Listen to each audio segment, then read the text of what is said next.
Настанот кој што се организира за утрешниот ден е прва активност, односно првичен состанок, каде што ќе биде презентирана стратегијата за реализација на регионалниот проект и акциониот план. На истиот ќе присуствуваат сите кои што се вклучени во имплементација на проектот, односно вработените на проектот од земјите од регионот, членови на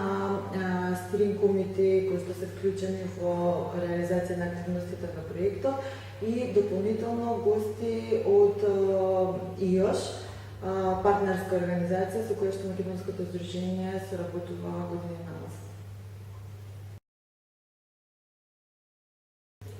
За мене преголем, со голем ентузијазам влегов во нов проект кој што го спроведува Македонското здружение за заштита при работа. Замислата за проектот, да се можноста да се биде дел од проектниот тим, реализацијата на активностите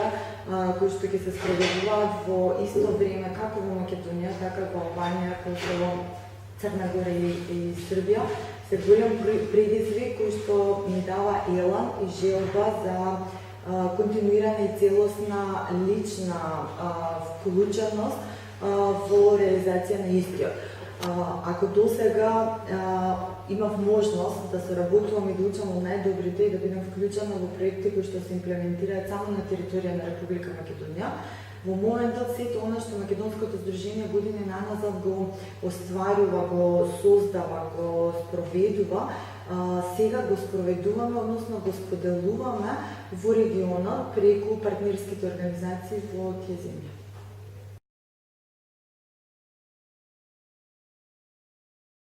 Имаме одлична соработка, се разбираме и комуницираме во насока на сите идеи и можности кои што се однесуваат на работењето, односно на спроведувањето на работните активности. Јас мислам дека тоа е дефиниција за успешна имплементација. Во насока на распространителство на различни географски подрачја, за нас беше предизвик да креираме, односно да создадеме план за комуникација, како помеѓу вработените на проектот, така и со јавноста. Планот е содржен, односно ги сочинува електронските комуникацијски алатки, почнувајќи од електронската пошта, OneDrive, онлайн закупен простор, каде што ги архивираме и разменуваме сите податоци. Го користиме Јамерот како социјална платформа за затворена група. Користиме Wunderlist, апликација за менаџирање на проектните задачи. На Skype комуницираме, одржуваме редовно неделен состанок, меѓутоа тоа по потреба може да се случи во текот на 8 часа во работниот ден да искомуницираме или било како во текот на месецот. Во насока на комуникација со јавноста ги користиме YouTube видеоканалот за промоција, регионалната веб страна www.projekt-balkanosh.net и секако социјалните мрежи Facebook и Twitter.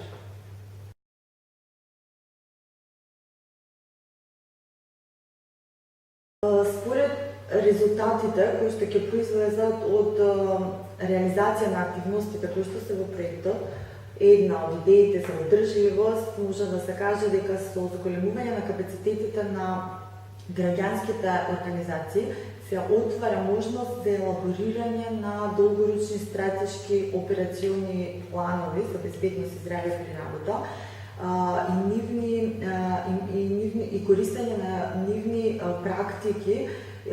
од земјите во Европската унија, кои што ќе им овозможат, односно понатаму ќе им помогнат да бидат нивните активности прифатени како на национално, така и на регионално ниво. Од друга страна, сметам дека одржливост ќе покажеме со постојаната комуникација помеѓу граѓанските организации, медиумите и од друга страна и јавноста за прашања кои што се поврзани со нивната регионална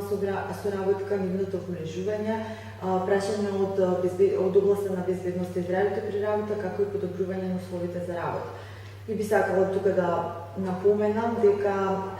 стратешките документи, регионалната стратегија и студија кои што ќе произлезат од имплементирање на проектот, ќе овозможат на регионалната мрежа на граѓански организации, како и на Балкан Нож мрежата, да се вклучат во креирање на политики и да донесуваат промени на сите нивоа. Од друга страна, овие стратешки продукти ќе му возможат на владите на национално ниво да ги креираат своите национални стратегии од областта на безбедноста при работа, кои што се стремат и прават напори да се прилагодат на Европската стратегија за безбедност и здравје при работа од 2014 до 2020 година.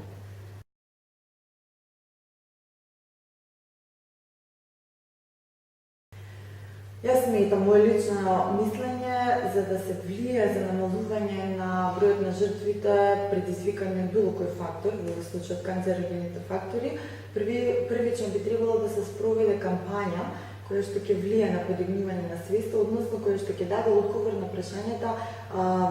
кои се причините од канцер, во овој случај канцерогените фактори. Самите кампањи кои што содржат материјали и други алатки од кои се сочинети, односно создадени од креаторите на кампањите, ќе му возможат на компаниите и индивидуалците да преземат акција во своето окружување, односно своите работење. После спроведување на тие кампањи, мислам дека како второ понапредно ниво би следеле подготвени дефинирани програми и модули кои што ќе треба тие да ги имплементираат. И како што реков, освен кај канцерогените фактори, тоа би било случај во сите останати фактори кои што влијаат, кои што предизвикуваат бројни жртви, несреќи и слично во областта на безбедност и здравје.